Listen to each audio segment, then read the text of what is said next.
Wacana 4 poros dalam Pilpres 2024 kembali mencuat pasca deklarasi Anies Baswedan dan Muhaimin Iskandar sebagai bakal capres-cawapres. Ya, pasalnya Partai Demokrat berang dan mencabut dukungan terhadap Anies.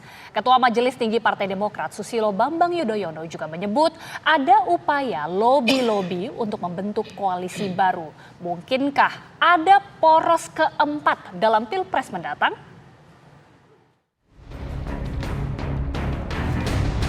Deklarasi Anies Baswedan dan Muhaimin Iskandar sebagai bakal capres dan cawapres 2024 di Surabaya menjadi sorotan panas jagat politik tanah air.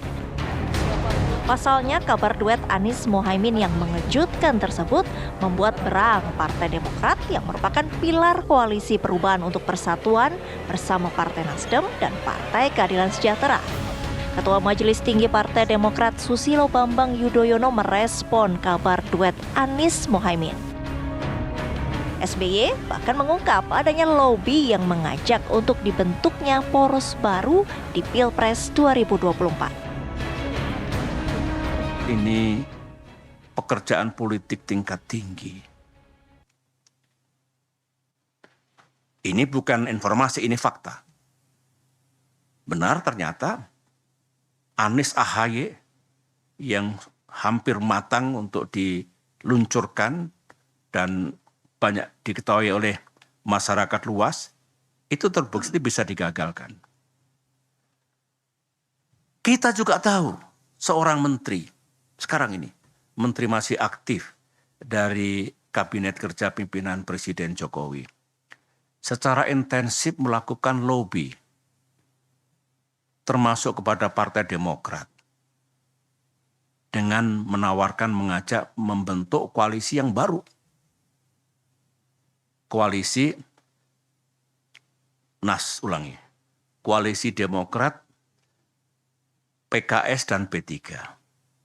Yang bersangkutan mengatakan, yang disampaikan itu, inisiatif ini sudah sepengetahuan Pak Lurah. Kata-kata sang menteri. Bukan kata-kata saya, kata-kata yang bersangkutan. Kita mulai tertarik dengan informasi yang lain.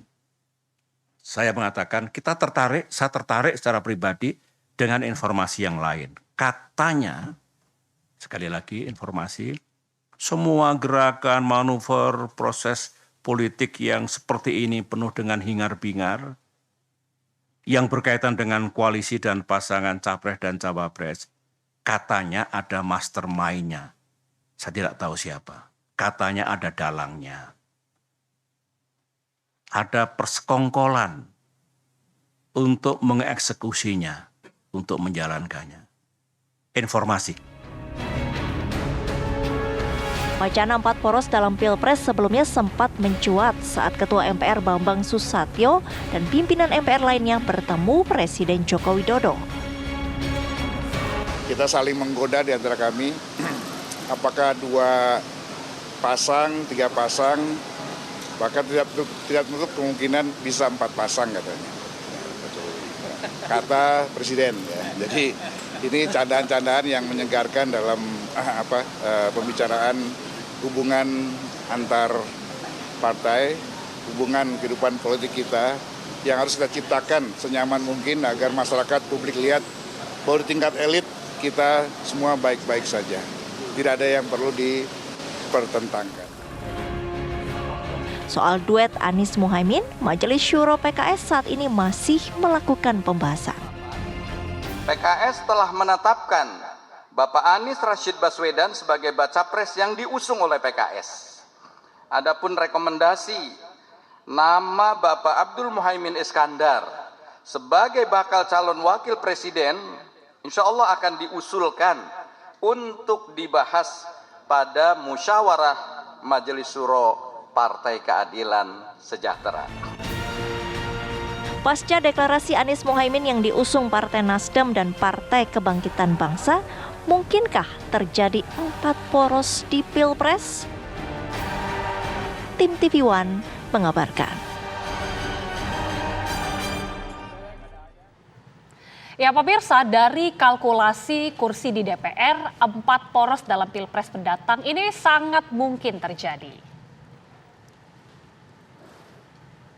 Ya, dari simulasi yang dibuat, PDI Perjuangan dengan 128 kursi bisa mengusung sendiri capres dan cawapres. Poros Gerindra, Golkar, PAN total 207 kursi. Poros Nasdem, PKB 117 kursi pemirsa, sedangkan poros Demokrat, PKS, dan P3 123 kursi. Ya, kita bisa melihat bersama pemirsa, ini merupakan 4 poros yang disebutkan memang sangat mungkin terjadi.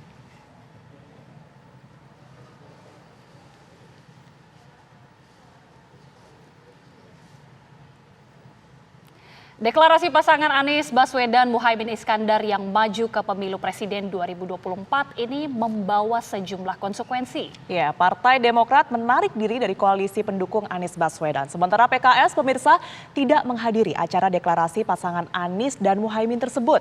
Kemanakah nantinya suara Partai Demokrat berlabuh? Bagaimana pula dengan PKS? Opsi 4 pasangan capres-cawapres sempat disampaikan Presiden Joko Widodo saat bertemu pimpinan MPR beberapa waktu kebelakang. Akankah poros baru terbentuk untuk mengusung pasangan muda AHY dan Sandiaga Uno? Dan mungkinkah poros ini didukung oleh Demokrat, P3 dan PKS?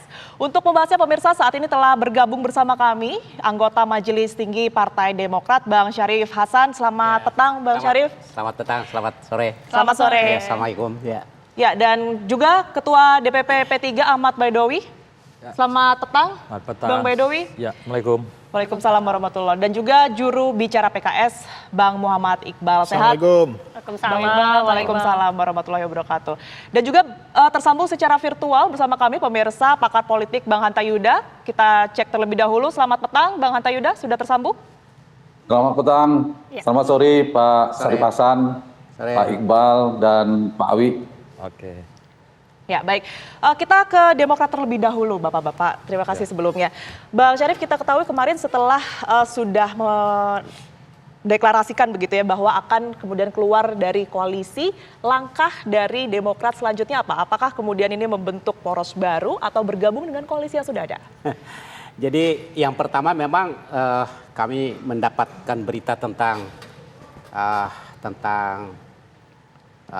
majunya Muhaimin Iskandar sebagai pendamping Anies itu memang tanpa, sekali lagi saya kutip, tanpa komunikasi yang intens dengan Partai Demokrat, tentu sangat bagi kami sesuatu hal yang sangat unbelievable ya, yang tidak dapat kami terima dengan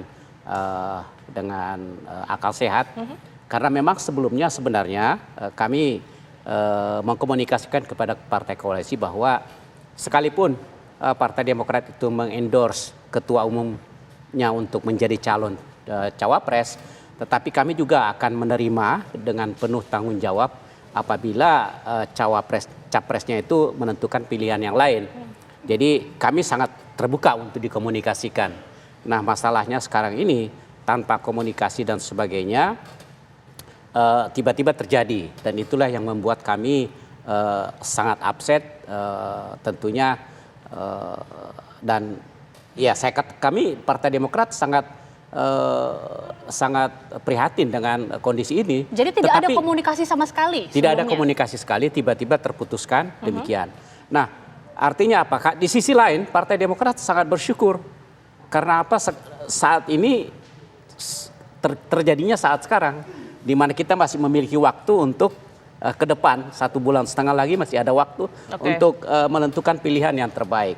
Nah, lagi-lagi saya katakan ya, kalau ini yang terjadi, nah tentunya kami tadi prihatin tapi bersyukur, sehingga bersyukurnya itu ya tentu kami ke depan ini kami tentunya harus ikut berpartisipasi di Pilpres, karena sesuai dengan undang-undang ya harus diwajibkan untuk memilih mengusung pasangan Pilpres. Nah, kemana kita berlabuh ini kan menjadi pertanyaan besar. Nah, ini kami baru menerima masalah ini, kejadian ini baru 2 hari 3 hari yang lalu. Jadi tentu akan lebih bagus bagi Partai Demokrat apabila kami melakukan konsolidasi dulu. Sudah ada tawaran untuk merapat ke salah satu koalisi, Ya, tapi Bang? kami konsolidasi intern dulu yang kami lakukan, sembari melakukan evaluasi baik eksternal maupun internal, bagaimana konstelasi politik ke depan, bagaimana capres A, capres B dan capres C dan sebagainya, bagaimana koalisi ini sudah terbentuk, bahwa ada wacana ada lagi koalisi yang baru, tentu itu menjadi konsideran kami dan tentunya kami akan melihat kira-kira mana yang lebih berpotensi untuk bisa menerima konsep daripada tema kampanye kami, yaitu bahwa kami menginginkan perubahan. Ini aspirasi rakyat itu kepada Partai Demokrat adalah harus dilakukan perubahan terhadap negeri ini. Nah, itu dapat diperkirakan kami tentunya membawa misi ini kepada rakyat, dan itu tadinya kami bawa ke koalisi perubahan. Nah, sekarang karena tidak terakomodir di sana, ya tentunya kami yang pertama kami pikirkan bagaimana kami mengimplementasikan aspirasi masyarakat rakyat yang menginginkan perubahan. Nah, karena banyak opsi-opsi, nah kami sedang melakukan evaluasi, mudah-mudahan dalam waktu tidak begitu lama lagi kami akan menentukan sikap kemana kita akan berlabuh. Masih konsolidasi internal partai, langkah Demokrat saat ini karena memang masih dari internal masih berusaha mencerna ya. Tapi menarik tadi diungkapkan oleh Pak Syarif, sejauh ini tidak ada komunikasi yang diinformasikan. Saya mau tanya langsung ke PKS. Bang Iqbal, apakah betul memang sebenarnya tidak ada komunikasi soal Anies Caimin ini sebelumnya tidak ada, tuh jangan-jangan PKS dikasih tahu tapi Demokratnya nggak dikasih tahu, jangan-jangan. Kalau dari penjelasan Pak Anies kepada kita, saat saya hadir langsung, bahwa memang dia sudah berusaha berkomunikasi. Dengan PKS kebetulan beliau berkomunikasi dengan kita lancar, cuman memang soal deklarasi cawapres itu yang mungkin kita sedikit agak kritik lah. Jadi sebelumnya sudah dikasih tahu? Sudah ada pembahasan ya Bang? Sudah. Dan kami memang berpegang teguh kepada piagam deklarasi karena bahwa untuk penentuan cawapres kita serahkan kepada Pak Anies, sehingga kami menganggap tidak ada pelanggaran yang dilakukan. Tetapi yang kami sedikit menyayangkan adalah kenapa terburu-buru. Karena Caimin belum bertemu dengan PKS, hanya mengirim utusan. Jadi kami berharap, tetapi sekarang sudah diperbaiki dalam waktu 1-2 hari ini akan ada pertemuan, Caimin akan ke kantor DPP PKS bertemu para pimpinan. Dan kami menganggap ya inilah dinamika. Karena soal komunikasi ini persoalan yang pelik memang. Karena di satu sisi kita menginginkan ini semuanya berjalan smooth, tapi memang faktanya berbeda. Sudah ada pembahasan, tapi kenapa PKS nggak ikut hadir kemarin di Surabaya, Bang? Ya, karena tadi kami takut ya melanggar ADRT PKS, karena di PKS untuk menentukan siapa capres dan cawapres itu harus melalui persetujuan Majelis Syuro. Sehingga Presiden PKS takut melanggar aturan organisasi dan kami tidak berani untuk melakukan itu. Sehingga kami berpikir bahwa nggak apa-apa deklarasi aja dulu, dan kami nanti akan membawa ini ke sidang Majelis Syuro untuk memutuskannya. Oke, jadi artinya baik PKS maupun Demokrat sama-sama masih berpikir, sama-sama masih memutuskan. Kemarin juga Presiden PKS langsung telepon Caimin mengucapkan selamat. Oke, ada Bang Owi juga di sini dari P3. Kita juga menarik karena ada wacana poros keempat. Ini bahkan juga diungkapkan oleh Pak SBY. Ada tawaran yang kemudian untuk membentuk poros keempat. Kita akan tanyakan bagaimana kemudian kesiapan dari partai-partai ini. Tapi kami jeda dulu pemirsa, kami kembali saat lagi.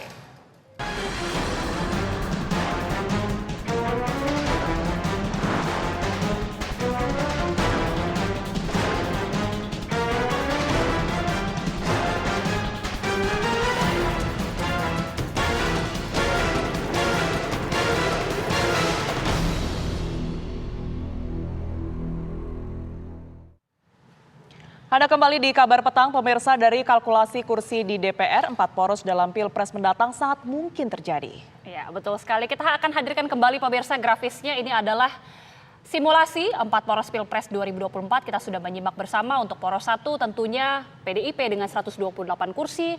Kemudian juga poros 2, poros 3, dan juga ini dia poros keempat yang kemudian masih menjadi perbincangan. Partai Demokrat, PKS, dan juga P3, ini total kursi 123 kursi. Artinya dari 54 tambah 50 tambah 19. Sangat mungkin pemirsa, dan kebetulan pada sore hari ini sudah hadir pula tiga-tiganya di studio TV One, studio Pulau Gadung.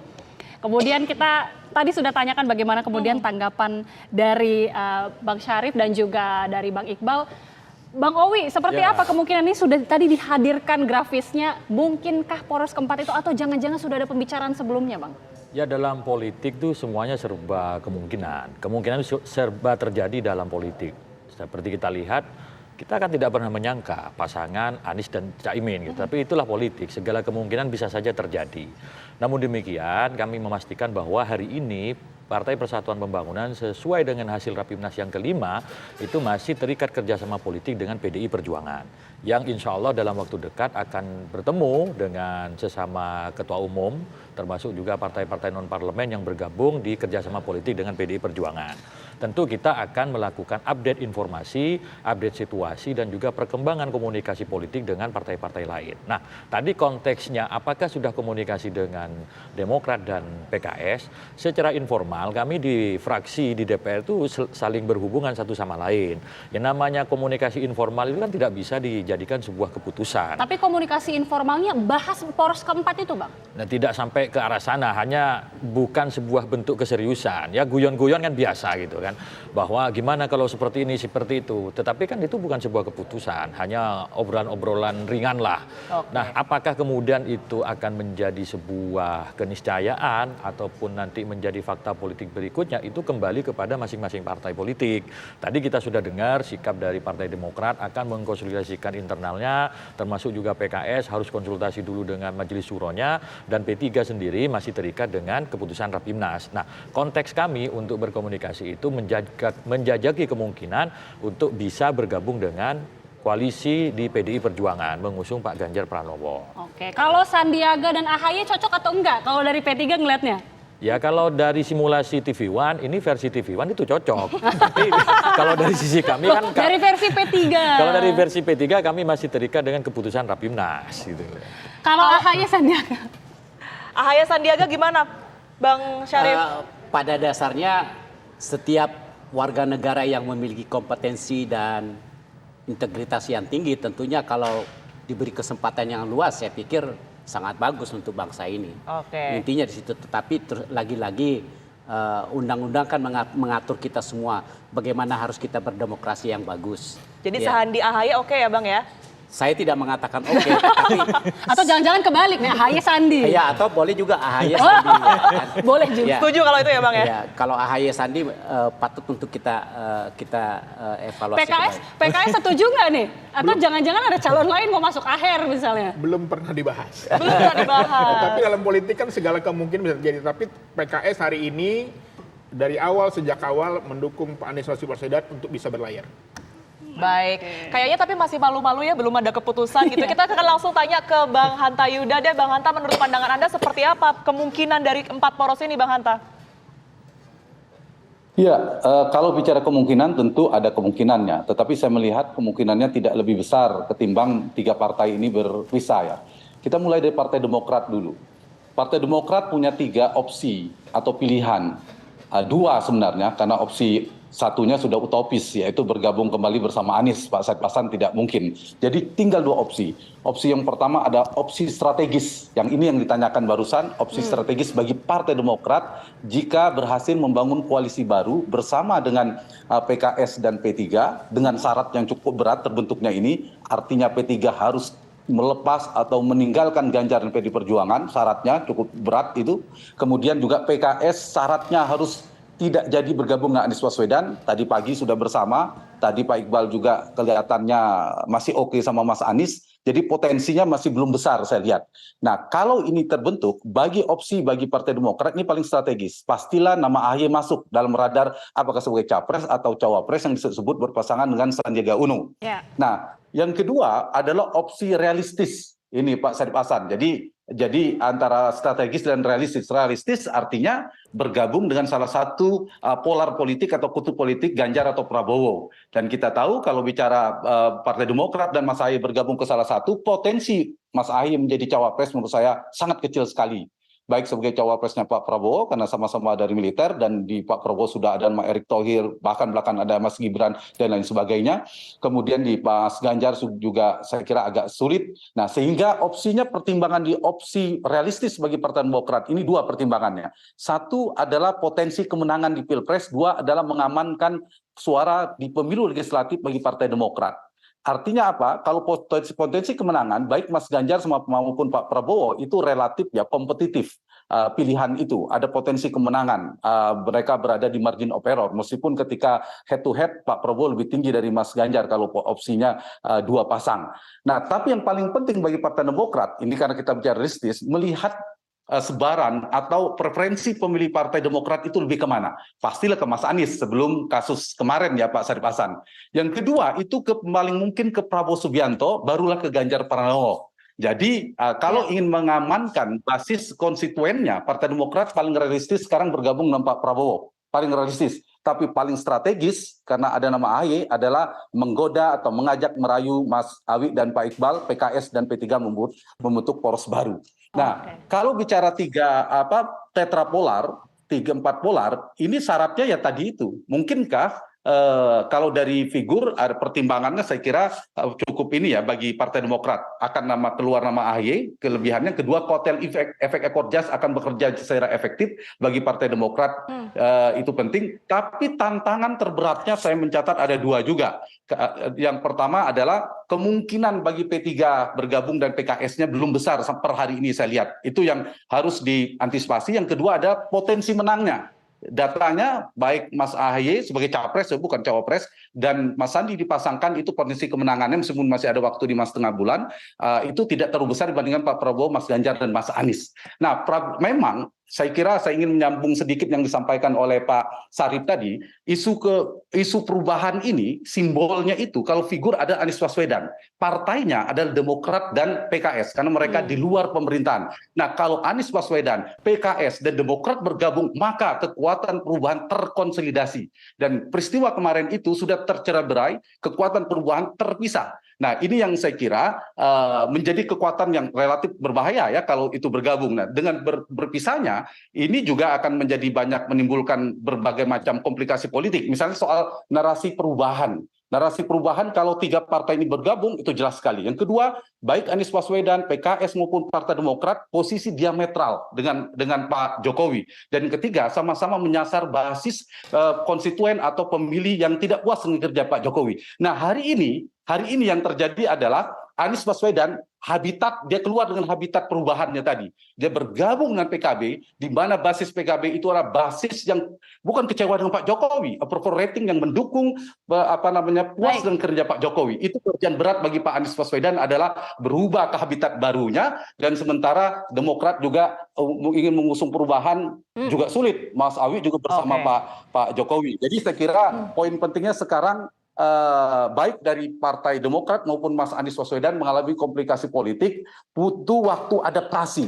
Ibarat ikan yang biasanya hidup di laut pindah ke air tawar, Pak Sarip, bagi Mas Anies itu.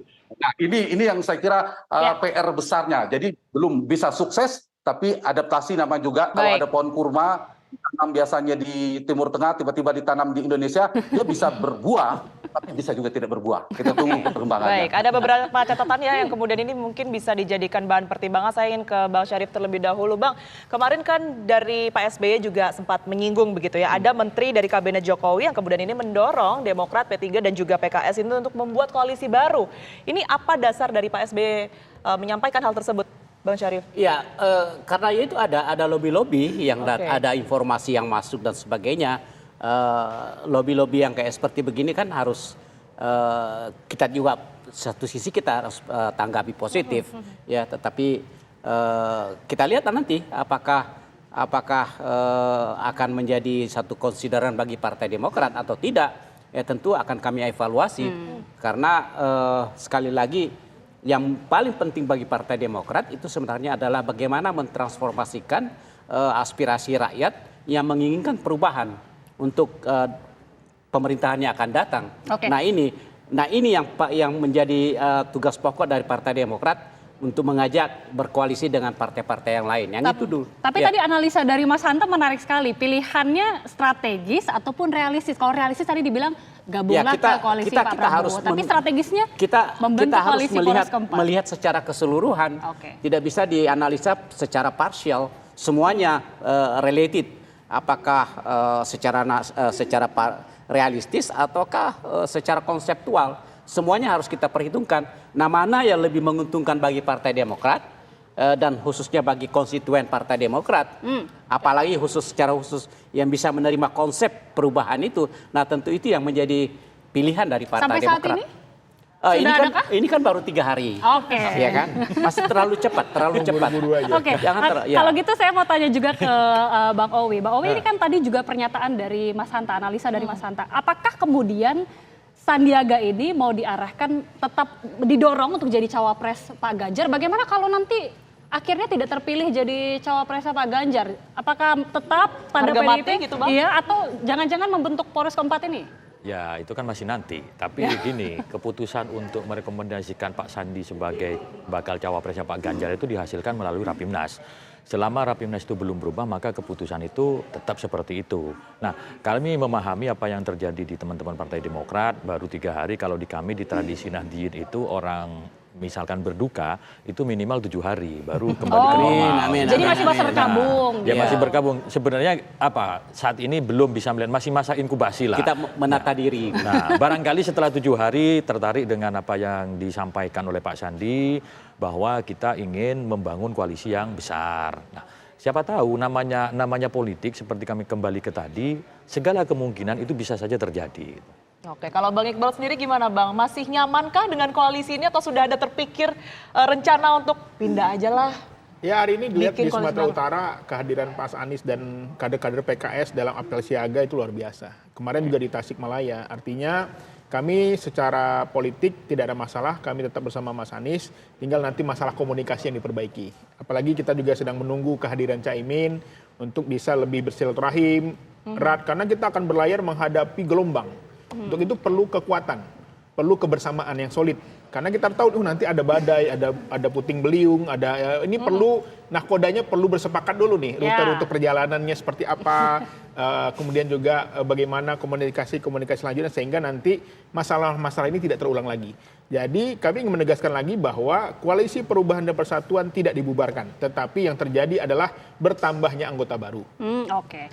Bagaimana kemudian kemungkinan dari poros keempat ini jangan-jangan kalau ada nahkoda baru, ini jangan-jangan bisa berlabuh ke tempat yang tepat. Tapi nanti saya mau tanya juga ke Mas Hanta, apa sebenarnya untung ruginya apabila memang betul ada poros keempat ini? Tapi usai jeda, kami kembali sesaat lagi pemirsa.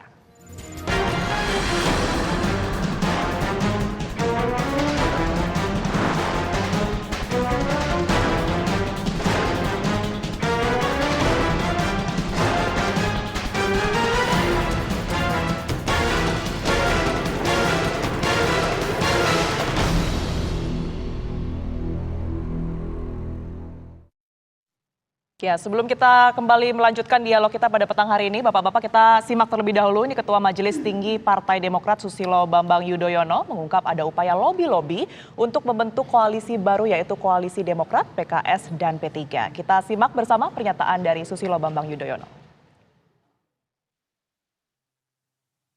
Kita juga tahu seorang menteri, sekarang ini, menteri masih aktif dari Kabinet Kerja Pimpinan Presiden Jokowi, secara intensif melakukan lobby, termasuk kepada Partai Demokrat, dengan menawarkan mengajak membentuk koalisi yang baru. Koalisi Koalisi Demokrat, PKS, dan P3. Yang bersangkutan mengatakan, yang disampaikan itu, inisiatif ini sudah sepengetahuan Pak Lurah. Kata-kata sang menteri. Bukan kata-kata saya. Kata-kata yang bersangkutan.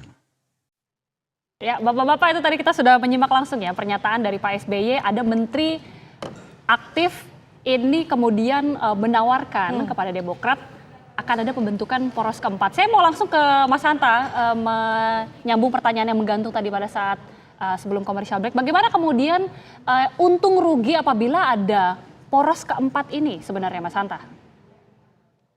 Iya, ini memungkinkan secara konstitusi bagi kita, bagi publik semakin banyak opsi semakin bagus saya kira ya.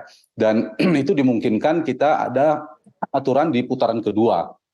Nah, katakanlah PKS akhirnya berpisah, ini pengandaian saja, meskipun potensi masih bersama Anies besarnya, keluar, bergabung bersama Partai Demokrat, kemudian P3 juga cabut pergi dari Ganjar, lalu terjadilah 4 poros. Berarti ada tetrapolar secara teori. Dari tetrapolar ini ada beberapa catatan bagi saya yang cukup menarik ya. Selain misalnya poros keempat ini terbentuk secara kotel efek korjas itu bekerja efektif buat partai-partai di poros baru ini. Misalnya Mas Ahy maju, pasti Demokrat ini opsi terbaik lah. Mau apapun pertimbangannya, begitu juga P3 dengan Mas Sandinya akan mendapatkan kotel efek yang optimal. PKS hampir sama karena berada di Anies maupun berada di sini sama-sama bukan figur yang terasosiasi dari partainya. Nah, yang menarik bagi saya adalah saya tidak menyimpulkan figurnya ini sampai pada all the president man. Tidak sampai, tapi coba kita lihat dari 4 polar ini, PDIP Ganjar, Gerindra Pak Prabowo, kemudian Nasdem dan PKB, selain Anies Baswedan, dengan habitat baru ada PKB dan NU, basis NU juga di sana, berarti sampai hari ini saya lihat masih mengusung isu perubahan, padahal di sana banyak pendukung Pak Jokowi yang mau disasar, PKB dan sebagian NU, ada nama Caimin, Mohaimin Iskandar, yang juga bagian dari Pak Jokowi. Kalau Partai Demokrat, PKS, dan P3 juga terbentuk poros keempat, ada nama Mas Sandiaga Uno, yang tadi saya nggak tahu apa ya, katakanlah Mas Sandi akan maju dan juga menteri. Artinya kalau secara narasi ini narasi Jokowi semua ini. Tanda petik pemenangnya Pak Jokowi karena kekuatan perubahan terpolarisasi. Tidak ada lagi yang berhak mengusung perubahan. Semua sudah beda kalau Anies, PKS, Demokrat ditambah Nasdem setengah perubahan tadi di luar pemerintahan itu digabungkan itu terkonsolidasi. Tapi kalau terpolar tadi sudah terpolarisasi. Itu yang dari satu sisi catatan saya. Yang kedua, kalau 4 pasang berarti kan 2 putaran. 2 putaran ya. Putaran kedua siapa yang paling mungkin akan bertarung ya berarti kalau data per hari ini kita tidak menyimpulkan 5,5 bulan 14 Februari tapi data per hari ini kecenderungannya kalau dianalisa yang paling berpeluang memang Ganjar versus Prabowo. Itu satu peluang terbesar. Yang kedua adalah Anies Baswedan. Dengan pasangan barunya itu berpotensi untuk lolos. Yang terakhir yang ketiga barulah di poros yang keempat ini. Sandiaga Uno dengan AHY atau AHY dan Sandi. Kita tidak tahu. Tapi per hari ini ya, peta politik bisa berubah kalau ada dinamika yang cukup kencang. Jadi, menurut saya, datanya ini, posisi kalkulasi elektabilitas maupun formula koalisinya, ini baru bisa terkonfirmasi di tanggal 25 November 2023, tepatnya pukul 23.59 ketika KPU menutup masa pendaftaran. Baru kita bisa. Kalau ini masih mungkin ada perubahan sepanjang janur kuning belum melengkung masih berubah. Bisa tetrapolar, bisa tripolar, bahkan masih potensi bipolar. 2 kutub itu sangat mungkin. Mungkin terlalu jauh berpikirnya. 2 kutub bisa saja. Misalnya, ini misal ada 2. Ternyata Mas Anies, ini mohon maaf, ini kita pengandaian karena politik tidak semua juga melihat dinamika langkah kuda ini kan terjadi tiba-tiba. Mas Anies akhirnya misalnya gagal berlayar, akhirnya Prabowo versus Ganjar Pranowo yang akan bertarung. Atau Anies semakin kuat dengan koalisi barunya, ini akan ada rekonsiliasi atau konsensus baru, justru kekuatan Prabowo dan Ganjar itu bersatu. Apakah Prabowo berpasangan dengan Ganjar atau berpasangan dengan Gibran merepresentasikan PDIP, kita tidak tahu. Jadi sangat mungkin dibuka potensi atau opsi bipolar juga, 2 kutub yang bertarung. Tapi per hari ini kesimpulan saya sementara yang paling besar potensinya adalah 3 poros. Potensi yaitu untuk poros Anies Baswedan, poros Prabowo Subianto dan poros Ganjar Pranowo. Bang Hanta, potensi untuk Mas AHY ini untuk nge-grab gitu ya. Pemilih pemula seperti apa kalau Anda melihat? Dari sisi figur saya harus jujur mengatakan Mas AHY punya potensi ya. Anies dan AHY ya saya tidak hendak membuat Pak Syarif Hasan Demokrat sedang kecewa dengan Mas Anies ya. Ini pengandaian. Itu lebih kuat terkonsolidasi kekuatan perubahan. Anies berpasangan dengan AHY itu pasangan yang berbahaya bagi lawannya karena bisa mengulang tanda petik di DKI karena terkonsolidasi dan AHY memiliki elektabilitas yang relatif di beberapa survei itu top 3 2 digit. Masih jauh lah dibanding Pak Mohaimin Iskandar, datanya demikian. Nah, kalau dari potensi itu, maka Mas AHY dan Mas Sandi ini keunggulannya, kalau kita ingin melihat data, memang dari sisi pemilih muda milenial. Keduanya sangat dekat dengan kelompok milenial, Mas Sandi juga saya kira cukup kreatif, dekat dengan pemilih muda. Kemudian AHY selain usianya muda juga saya kira layak untuk menjadi pertimbangan dari pemilih-pemilih milenial itu. Tapi per hari ini memang potensinya Mas AHY kuat di cawapres, bukan capres. Tapi kalau kemudian menjadi capres berpasangan dengan Sandi atau sebaliknya, saya kira Karena waktu masih 5,5 bulan, kita tidak boleh menutup kemungkinan bahwa oh ini kecil kemungkinan, tidak bisa. Karena pilpres masih 5 bulan lebih, kecuali pilpres seminggu lagi. Kalau seminggu lagi, mungkin saya insya Allah berani memprediksi sulit pasangan ini untuk bertarung. Nah, kalau ini masih ada potensi, meskipun potensinya saya sampaikan tadi Prabowo Ganjar, barulah Anies, baru pasangan keempat ini yang terakhir. Oke, gitu. Mas Hanta, itu analisa dari Mas Hanta. Saya langsung ke Bang Owi deh.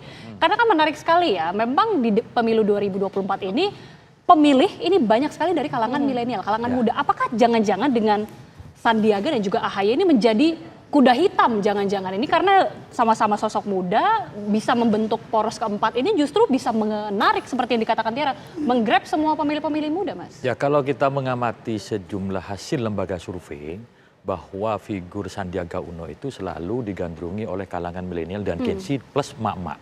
Itu potensi yang ada pada diri Pak Sandi.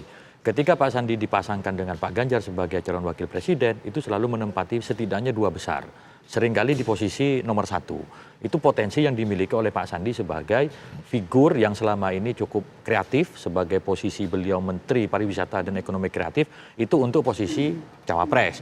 Memang dalam survei algoritma pada bulan Juli yang lalu, ketika disodorkan siapa capres alternatif, memang nama Sandi muncul. Paling tinggi di antara yang lain. Itu survei algoritma. Tetapi itu kan kalau mengesampingkan nama Pak Ganjar, nama Pak Prabowo dan juga nama Pak Anies. Tapi kita kan tidak ingin mendahului keputusan partai. Karena keputusan partai hari ini masih sepakat sesuai dengan keputusan Rapimnas kelima bahwa P3 mengusung Ganjar Pranowo dan kerjasama politik dengan PDI Perjuangan. Maka kemudian dalam minggu depan ini, dalam waktu dekat ini, petinggi di PDI dan P3 bersama dengan Hanura dan juga Perindo akan duduk bersama. Mencermati dinamika politik yang baru, yang sangat berubah. Mungkin Mas Hanta Yuda tidak pernah memotret survei pasangan yang baru muncul itu. Gitu. Mungkin tidak hanya Mas Hanta, semua lembaga survei tidak pernah memotret pasangan Amin itu kan. Makanya kalau ditanya datanya belum ada itu pasti itu. Baik, Bang Iqbal bagaimana kalau kita melihat AHY Sandi dan juga Sandi AHY seperti yang tadi sudah disampaikan, PKS menerima nggak kira-kira? Ya saya kira dalam politik di Indonesia ini ya, segala kemungkinan itu sangat terjadi. Kita ingat dulu peristiwa ada seorang kandidat yang sudah pakai baju seragam, sudah tinggal 100 meter dari istana, bisa batal. Tetapi kami melihat bahwa Pak Anies ini adalah orang yang kami usung sejak awal. Anies adalah PKS. Di DKI Jakarta kami memenangkan Pak Anies. Di saat partai lain waktu itu tidak mendukung Pak Anies. Dan kami melihat bahwa visi misi PKS itu ada di Pak Anies.